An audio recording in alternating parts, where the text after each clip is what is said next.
Hello बच्चों, आप लोग कैसे हैं। 20 जनवरी 2024 जवाहर नवोदय विद्यालय का एग्ज़ाम हो गया। अब आप लोगों को रिजल्ट की चिंता है, पर बच्चों रिजल्ट से पहले आप ये जान तो लें कि आप पास हैं या फेल हैं। यानी आप पास हो पाएंगे कि फेल हो जाएंगे, आपको कैसे पता चलेगा।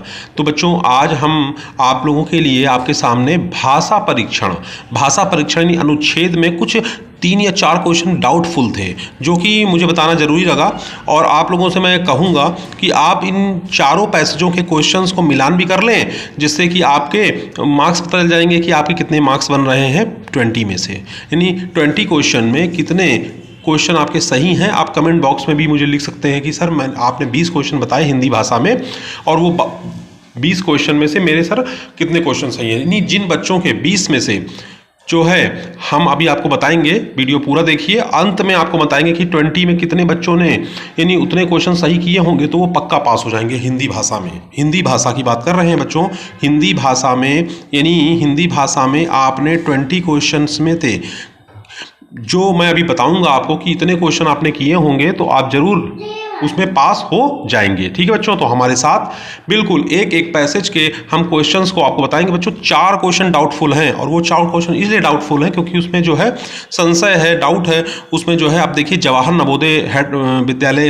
यानी जवाहर नवोदय जो हमारा हेड ऑफिस है, वहाँ से क्या प्रतिक्रिया आती है, वहाँ से वो किसको सही मानते हैं, हम इस पर भी विचार करेंगे। ठीक है ना, और हम लोग किसको सही मानते हैं इस पर भी विचार करेंगे, और बच्चों ने क्या लगाया होगा ऑप्शन में सही, उस पर भी हम विचार करेंगे। ठीक है बच्चों, तो समय को बर्बाद न करते हुए और सीधे हम पैराग्राफ पे चलते हैं। अनुच्छेद नंबर 1 बच्चों, अनुच्छेद जो चारों के चारों अनुच्छेद आए थे बहुत अच्छे अनुच्छेद थे, बहुत बढ़िया अनुच्छेद थे। मतलब ऐसे अनुच्छेद मतलब सोचने लायक अनुच्छेद थे, हम इनको कहेंगे कि अच्छे अनुच्छेदों में से इनको गिना जाएगा। ठीक है ना, तो बच्चों देखिए अनुच्छेद है कि वैज्ञानिक और चिकित्सक हमारे शरीर के विभिन्न तंत्रों और अंगों पर टीवी के खतरनाक प्रभावों के बारे में चेतावनी देते हैं।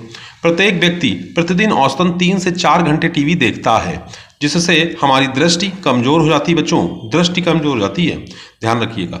बच्चों पर सबसे अधिक प्रभाव पड़ता है, बच्चों पर सबसे अधिक प्रभाव पड़ता है क्योंकि वे निकट से टीवी देखते हैं। बच्चों निकट, याद रखिए आप लोग, निकट से टीवी देखते हैं बच्चे, जो अधिक हानिकारक है। बच्चों जो अधिक क्या है, हानिकारक। इसके परिणाम स्वरूप सिर दर्द की समस्या, इस सिर दर्द की सामान्य शिकायतें आती हैं। ठीक है, चलिए आगे चलते हैं।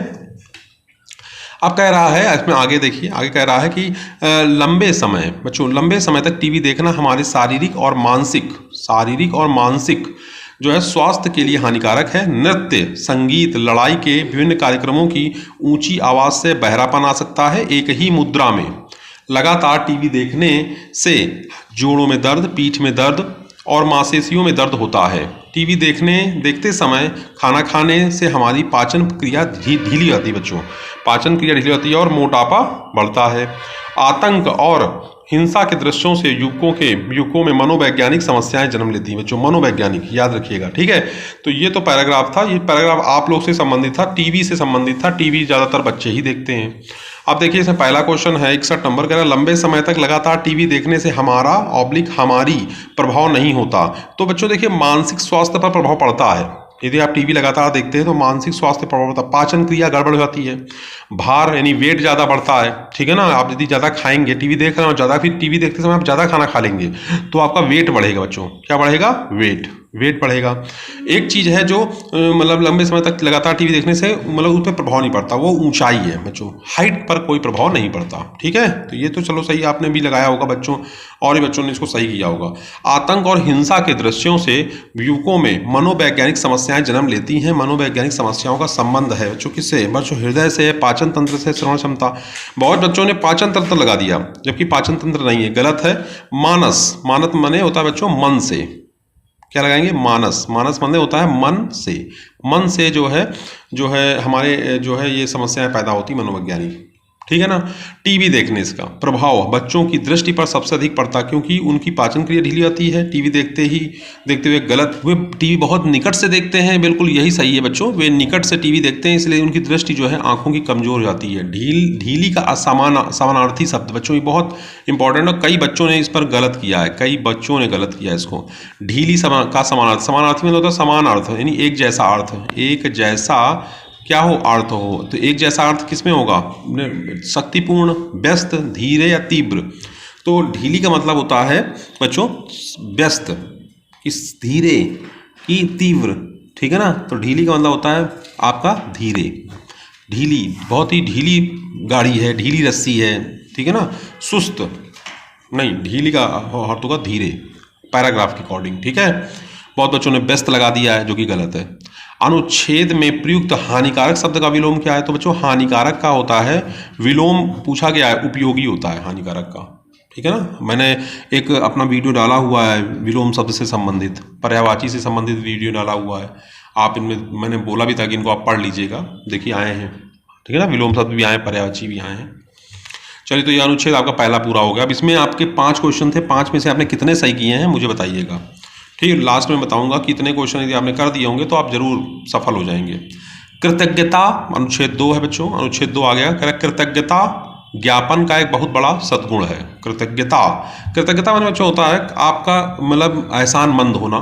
कृतज्ञता होता है एहसानमंद होना, ठीक है ना। आप तो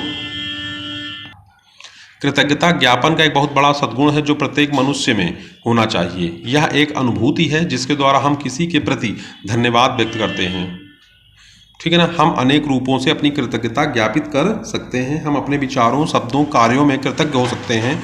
जब हम धन्यवाद कहते हैं तो सबके प्रति कृतज्ञ होना चाहिए जो हमारे लिए सहायक है। हमें ईश्वर के प्रति कृतज्ञ होना चाहिए क्योंकि उसने हमें अनेक अच्छी वस्तुएं प्रदान की। बिल्कुल सही बात है, हमें ईश्वर के प्रति धन्यवाद देना चाहिए। ईश्वर ने हमें हवा दी है, पानी दी है, ठीक है ना, प्रकाश दिया है, तो ईश्वर का धन्यवाद देना चाहिए। हमें उसे अपने हृदय के अंतम से धन्यवाद देना चाहिए। तो बच्चों धन्यवाद का अर्थ क्या है? बच्चों धन्यवाद का अर्थ है कि हम कृतज्ञ होना। बच्चों ये बहुत बच्चों ने इसे लगाया हुआ, सही है बिल्कुल। महान सद्गुण क्या है? महान सद्गुण का है कृतज्ञता प्रदर्शन। कृतज्ञता प्रदर्शन महान सद्गुण है ये। अपने डैश में भी कोई कृतज्ञ हो सकता है, तो अपने विचारों में बच्चों, विचारों में कोई भी कृतज्ञ हो सकता है। ये देखिए डाउटफुल क्वेश्चन आ गया एक। सहायक शब्द डैश है। सहायक शब्द क्या है बच्चों? संज्ञा है, सर्वनाम है, क्रिया है, विशेषण। तो ये विशेषण है।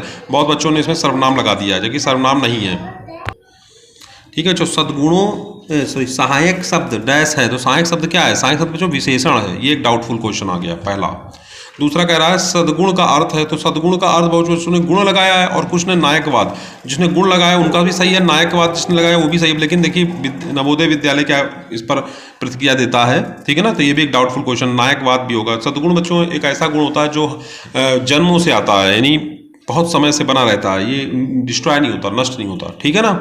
तो इस तरह से आपका जो सद्गुण है बच्चों, ये सद्गुण का अर्थ है वो गुण, जिसने गुण लगाया है वो भी सही है, और नायकवाद भी इसका सही है, ठीक है ना। तो ये भी डाउटफुल क्वेश्चन है।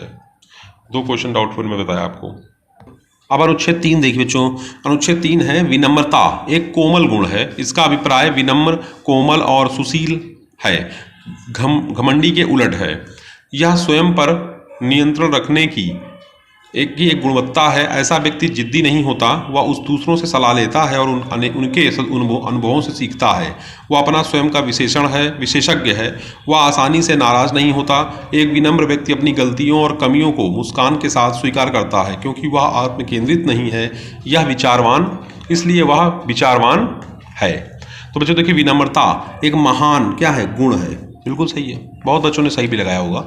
विनम्रता का अभिप्राय क्या है? तो विनम्रता का अभिप्राय है सविनय होना। विनम्र व्यक्ति डैश से सीखता है। ये भी एक डाउटफुल क्वेश्चन आ गया। दूसरों के अनुभव से सीखता है। देखिए बच्चों ये लिखा भी है, देखिए अनुभव से सीखता है, ये लिखा है ना, अनुभव से सीखता, दूसरों के अनुभव से सीखता है, ये वाला क्वेश्चन, ठीक। तो 3रा क्वेश्चन भी बताया मैंने। घमंडी पर्यायवाची है, तो घमंडी का पर्यायवाची क्या होगा बच्चों? घमंडी में नहीं, कोई व्यक्ति घमंड करता, तो विनम्र होना, कोमल होना, सुशील होना नहीं, अक्खड़ व्यक्ति ही घमंडी का पर्यायवाची अक्खड़ होगा। जिद्दी का विलोम क्या है? जिद्दी का विलोम है सहमत, ठीक है ना। जिद्दी का विलोम सहमत है। ये एक डाउटफुल क्वेश्चन आ गया। बहुत बच्चों ने जिद्दी में जो है अटल भी लगाया है, तो अटल नहीं होगा, इसका सहमत होगा जिद्दी का, ठीक है, वो अकॉर्डिंग टू हमारा पैराग्राफ। अनुच्छेद नंबर 4 आ जाइए। अपने सामाजिक कार्यकर्ता और महान पर्यावरणवादी सुंदरलाल बहुगुणा के बारे में अवश्य सुना होगा। हाँ बिल्कुल, सुंदरलाल बहुगुणा के बारे में सुना है। उनका जन्म उत्तराखंड के एक छोटे से गांव में हुआ था।